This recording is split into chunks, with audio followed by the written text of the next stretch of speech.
Two other things now, both floral and colourful shawls have long been an essential part of many a Russian woman's wardrobe. But while styles have stayed traditional, the way in which the shawls are made has changed a lot. Not a fan? Absolutely a fan. I have a few. Oh, well done. Good to hear that. Now, once hand-woven, I'm sure you've got a hand-woven one, haven't you? The traditional garments are now created using modern technology, as are most things. To find out more, here's Prime Time's Svetlana Karekina.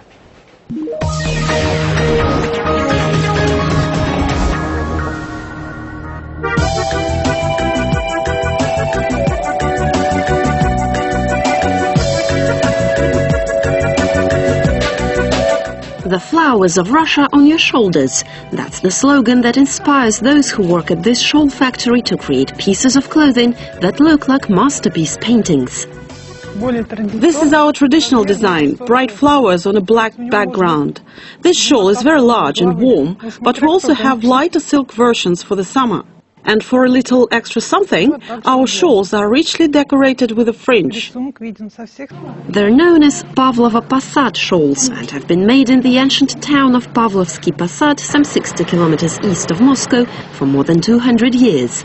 In Russia, shawls and scarves have traditionally been a key part of a woman's wardrobe. Originally, they were handcrafted and affordable only to the nobility. But in the 19th century, the booming textile industry made them easier to weave and buy. And that's when the Pavlovo Posad shawl factory began to develop its unique style, turning its shawls into a true symbol of Russia. When we create new designs, inspiration is important, but knowledge and experience are even more so, because these shawls are all about traditions that we have to respect. Of course, we are moving ahead with the times, but some key decorative elements remain unchanged, like our trademark rose. It all starts with the painter's design on paper. The factory's looms produce woolen cloth, which is initially white. Fabric paints matching the colors on the artist's drawing are then selected, and the picture is recreated on cloth using special print tables.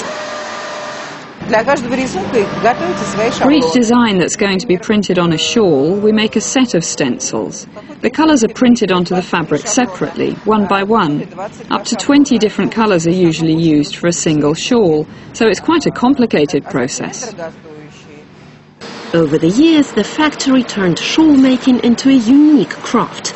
Before the revolution, its colorful pieces were so popular that a special dance with a shawl was even invented for women to compete in.